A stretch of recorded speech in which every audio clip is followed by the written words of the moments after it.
days ni Papa Anoy. Papunta po kami ngayon kami pong pamilya. Punta po kami doon at bibisita rin po sa cemetery po. At para makapagtirik na rin po ng kandila dahil hindi po kami nakapunta noong November 1. Ngayon po kami pumunta. Ayan, tayo po ngayon ay nasa papuntang Indang na po. Madali pong malaman kapag tayo nasa Indang dahil ang kalsada ay medyo lubak-lubak. Po namin alam kung bakit ganito kapangit ang kalsada dito. Ewan ko po. Hindi ko maalam kung di maayos yung pagkakagawa. And nasa Camp Riego na po tayo. Hindi ko na po na-video yung Patricia dahil sobrang traffic po. Ito pong daan na to ay lusot papuntang Kapipisa, Sorkatan papuntang Hillsview sa Naik, Cavite. Ayan po, ang daming sasakyan, traffic po kung makikita nyo. Ang lalaki po ng mga truck. Nag-iingat po tayo, no? Huwag po tayong galing sumingit na sumingit. At ito po, papasok na po tayo ng Hillsview papunta kay Papa Anoy. Tayo po ay kakain lamang at magpapahinga saglit. At tayo po ay pupunta ng cemetery para magtirik ng kandila at bumisita sa kanila dahil namimiss na natin sila. Ayan po, papasok po ng Hillsview. Papunta po yan sa kanila. Diyan din po yung mga tiyahin ko, mga tiwet. Diyan po natin. At eto na po, nasa cemetery na po tayo. Hindi na po natin na-videoan, ano? Ayan, diyan na po sila, si Lolo, Papa Anoy.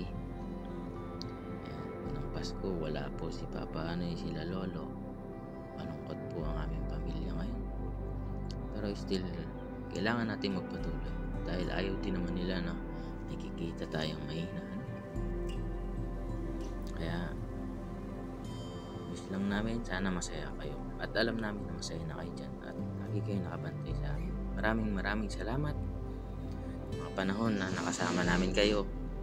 Panahon nagpapayo sa amin ng mga mali namin nagagawa. Namimiss na namin yun.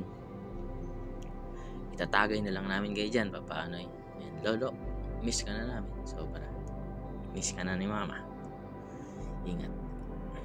Iingat kayo dyan. Alam ko naman lagi kayo nakabantay sa amin. At alam namin, dyan, wala nang sakit, wala nang hirap. Yun lang, namimiss lang namin kayo kasi unang Pasko, wala kayo.